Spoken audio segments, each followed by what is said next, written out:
Hey, we're back again. Cool by the pool at the Protur Biomar Hotel and Spa. We are part of the Mallorca Smooth Jazz Festival, and a gentleman who really tore it up last night, had the audience going crazy. This is guitarist Tim Bowman. Welcome. How are you? I'm great. Good. Happy to see you. I'm glad to be here. We had a wonderful time last night. You totally did.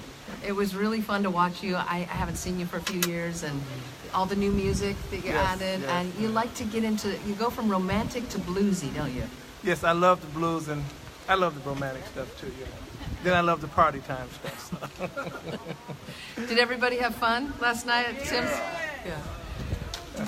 This is a very special festival here. Is it your first? Yes, this is my first time over here, and it is very special. Yeah. It's real intimate, and the thing is, everybody that comes to the concerts actually can fit into the after party, so that makes it really nice. You the big festivals, you get a few people at the after party. That's right. Everybody in the concert comes to the after party, and it's just like one big family. So I've had a wonderful time here. I think that is the most amazing thing about the smooth entertainment events in Spain and Portugal, is they're intimate, but not so intimate that you feel like you're alone or rattling around. It's a good group of people. Yeah. But Tim's right. You can go have a blast at the concert event. It seats about 500 plus, and then we just go hang out to all hours of the night in the bar. And everybody is just so nice. I mean, it was just amazing. Everybody, I don't care where they came from, they were just nice to me. I just had a wonderful time. And it's just great to experience that, isn't it? Yes, Get away it is. from our part of the world for a bit. Yes, Yeah. it was. And this is a beautiful venue. Oh, yeah. Beautiful place too, yes. This is the 5-star Protur Biomar Hotel and Spa, Gran Hotel and Yes. Spa. Oh yeah, don't forget the Gran now. Because it is. Yeah. So your latest album came out last year. It's called Into the Blue. Into the Blue. Because that's kind of a play on words, isn't it? Yes. I was sitting on the beach in Aruba, and I just had this melody in my head. And I'm looking at all the blue water, the blue sky. And when I got home, I wrote the song, and I just named it Into the Blue. That's awesome. That's how it got the name. Yeah. That's great. And it's perfect for where we're sitting today. Yes. Around the blue water at the pool here. I see some people with blue on, so. And in a minute, we're going to turn the camera around, so I expect y'all to look alive and happy. You already are. I'm kidding. You already are. So how long have you been on the island? A day or two? Yeah, about 3 days now. Okay, so you've had a chance to experience the lifestyle. Yes. We found a little nice restaurant down the street. I'm going to go once I'm done here. Okay. Excellent food. Oh, that's great. Spaghetti bolognese. Mwah. Isn't it interesting how in the Mediterranean it's really mixed? There's Spanish and Italian. Yes. All that great stuff that they pull from the sea, all that fresh fish. Exactly. So Yeah. I'm looking forward to that. Now, Tim, are you working on some new music, and will you be inspired by Mallorca for the next album? Yes, I'm probably going to write a song called Mallorca. Okay. we're gonna hold him to that. We're gonna hold him to it. Yeah. So we're working on the new record now. Well, the new record is out, so we're trying to start writing some songs for the next one. Try to stay ahead of the curve, I like it. You take your time in between your albums, and I pay you a compliment in doing that, because it seems like you spend a lot of time gestating on the next song. And I've been playing your music on the radio since the mid-90s. Yes. And you're on your 7th now. This is 7. So you really do take it easy and really put your thoughts into it, don't you? I write around 25 to 30 songs Okay. over this period, and we just keep hashing them out until I just really feel like these are the songs. Okay. And I just didn't want to keep I don't like just putting music out, Yeah. I want to make sure it's quality music, and that if you don't like the first 3 songs, you'll like the next 3. Yeah. If you don't like the first 6, you'll like the next one, Something on the record is for you, So we like to take our time and make sure it's good quality stuff. So. Yeah, and I do appreciate that. Oh, thank you. I think every artist is different, don't you? Yeah. Some guys can do it a little quicker, but Yeah. I kind of agonize over it. Would you consider yourself a perfectionist? That's probably the problem. Yeah. Okay. I am a perfectionist, and I think that's the problem. Okay, I'm gonna put my therapist sign out right now. I'm on a shingle. You need me to lay down? No, but I mean, I have talked to artists who take their time, but in the end, it's got to be something that you will listen to over and over again. Exactly. Yeah. I have to be able to listen to it and feel good about it. Now, even though I don't listen to them when I'm done. Okay. When I'm done, it is what it is. I'm just hoping people like it, So I don't really listen to them, but in the mix and in the mastering process, I agonize and make sure everything is perfect. Yeah. You know, so, Yeah. and that's probably a fault, but Yeah. you know. The Germans in the audience are going, yes!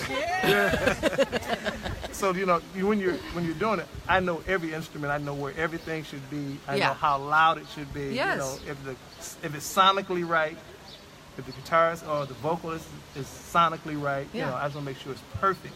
And then You know, there's a lot of art in the production. Yes, You know, it is. I'm not sure that, you know, I remember hearing that when I was on the air live and I would have my headphones on and you'd listen to one of Tim's songs or Jeff Lorber's songs, and you all know as listeners, you really can hear the articulation of the production, where they put stuff, where you put stuff in the mix. Yes, And yes. how you do it and what instruments you use versus what machines you might use, right? exactly. That is so true. The mix engineer, they know when they send it to me. Just write a list, Tim. Just give us the list. Give us the list. We know you have something to say. Yeah. So, you know, so I just like to make sure everything is perfect, you know. And I remember as a kid, you know, when we didn't have computers and things like that, we were doing tape. I would hear records, and if you listen hard enough, you hear somebody coughing. Oh, You'd be like, wow, yeah. Like, what was that? Somebody had a cold. So I was determined that would not happen to me. Okay. No, but it's true. Like all the albums from the '70s or Yeah. whatever, you know, and they're laughing, or some kid, Right. one of their kids is in the studio, right? But that's It kind was of somebody in charming. the background. Bring me something to eat, you know. So you make sure you edit all that. Yeah, out. get all that out of there. Yeah. So as you formulate your ideas for the next album, I don't see you as somebody who's just influenced by one genre. We talked about you liking blues, Exactly. you like contemporary jazz. Exactly. What other musical styles are calling you right now? Are you into world music ever, or island stuff, or World Spanish? music. Are you? World music. I've always wanted to do a world music record. Cool. Because I just love those rhythms. Yeah. I love them, you know. I born and raised in gospel, so I knew that. I studied jazz. I won a scholarship to the conservatory for jazz. And I love blues. Mm-hmm. I love the blues, and I love nylon classical. So there's a couple of nylon classical string guitars, songs on the new record. Oh, great. So I really love that. There was more on the romantic side. Yeah. Yeah. Well, the nylon string guitar really lends itself to the romance, doesn't it? Yeah. It'd be hard to play some rock and roll Yeah. on the nylon string. It would be interesting. That'd be difficult. Yeah. Yeah. Well, we appreciate you spending time with us, and we're so happy to have you at the Mallorca Smooth Jazz And Festival. thanks for having me. You're fun to talk to. Oh, we want to open up for questions here. Sure. Okay. Well, first we're going to make you go on the camera. Is that okay? Yes. Do I have your permission? Thank you. Okay. Welcome. Hold on. That's it. Okay. Tim, when do you believe? When did you come believe in God? I was born and raised in the church. I really didn't have a choice. My parents took me. The first memory I have of church, I think I was in my mother's arms at like 3 or 4 years old. So you have no chance No. to get out. And I'm thankful for that. Yes. I'm very thankful for that. You know, I've had a great upbringing, and I raised my children, you know, to respect God and respect people. So I think Let me repeat the question real quick for those listening at home. When did you first believe in God? Was that it? And you're saying that you were raised. I was that raised way. in the church. Yes. Yeah. Okay. Yes, I was. That's a nice question. Mm-hmm. It was a very interesting question. Yeah. Matter of fact, I'm still in the church. I go to church on Sundays when I'm at home, All right. and I play at church. Are there any other questions for Tim? What's the name of your first #1 hit? Summer Groove. That's when I had a full head of hair. You know. Great song. Summer Groove. Yeah, That's Summer Groove. 96? 90, No, the first record came out in '96. Okay. So that had to be Which a little one? later. a little later. Help me with that. I'm 59 years old. I don't remember. Like early 2000s. Okay, early That's 2000s. it right there. Yeah. Okay, thank you. Any other questions for Tim? Are you still working with Darren Ron? Yes. Hey, Darren. Hey, Darren. Darren is a great friend of mine, and he mixed this last record. Well, matter of fact, the way Darren and I work, I write my songs, and I have a studio. When I first started, I would produce all of my music, you know. And the first 3 records I produced. And the older I got, you know, I started playing golf and all these things, so I started getting distracted. And I said, you know, I need to get a good producer. And I met Darren. And so what I do when I write a song, I'll just go in my studio and record the rhythm track on guitar and the melody. Okay. Then I'll send it to Darren. Darren produces the track. Then he sends it back to me, and I put the final guitar on. Oh, wow. So, We actually got to know Darren through you, because we were fortunate at our home away from home, which was the Hyatt in Newport Beach. yes, I remember that. On the small stage of the Uh-huh. festival, and you had this unknown guy, Darren Gran, on saxophone. And at that point in time, he even had his second album, which was the big one, which blew him up. Yeah. Oh, we love Darren. Yeah, Yeah. we're talking about Darren I remember Ron, that yeah. very well. I remember that very well. Yeah, Newport Beach. Yeah. Yes. That's Young great. man has a very good memory. He does, yeah. and Darren's a great producer. Yes, he is. He's an amazing saxophonist Yeah. as well, and writes his own music, but yeah, And he's a very good guy, too. Just a great human being. for sure. Big love to you, Darren. Yep. We hope you're watching right now. Okay, Tim, I'm going to let you get to any your more lunch. questions? Yeah, does anybody? Tim, back in the day, sir, when you recorded an album, you had to be in the same room with all the artists. Yes, yes. Nowadays, everybody has their own studio and sends in his part. I'll repeat that for folks who are listening. Wasn't it nicer to be with all the guys in the same room? Oh, okay. The question is, back in the day, most musicians used to record in one room in a studio.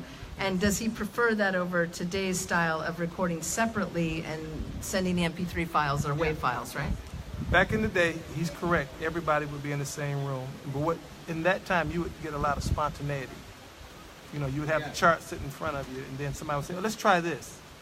But everybody was sitting there, so it all worked. You know, you get a lot of magical moments that way. Now, you know, I'm doing mine in Michigan. Darren's in Denver. The bass player's in Arizona. Trumpet player's in Virginia. The drummer's in California. And it's mastered in New York. Exactly. Then it all comes back to Michigan Yeah. for me to listen to. Yeah, that's how this record was done. Yeah. Yeah. So, And are you okay with that? yeah. Well, That's today's world. That's the way how it goes nowadays. the end product is what counts. Yeah, you that's know, right. Yeah. Because if it was necessary to bring everybody to my home studio, we would do that. you know, Yeah. so. That's a good question. Thanks, Fonz. Appreciate that. Come Okay. on. Well, we Anybody are else? going to turn things over to our musical director, Rich, who's probably going to play one of your songs. You know. Yeah, okay. So tomorrow we're going to thank you again. Really enjoyed talking with you, Tim. Thank you. We'll Thanks hope for to having see me. you again Yeah. soon. Tomorrow we'll be back out here for the interview segments with Bob James, Jasmine Gent, and many others. Also Vincent Ngala. You know who you are, many others. Vincent Ngala's CD release party will be Monday here as well, and we'll be talking to Shack Attack too. So thanks. Thank you. Okay, for smoothjazz.com, I'm Sandy Shore. Thank you.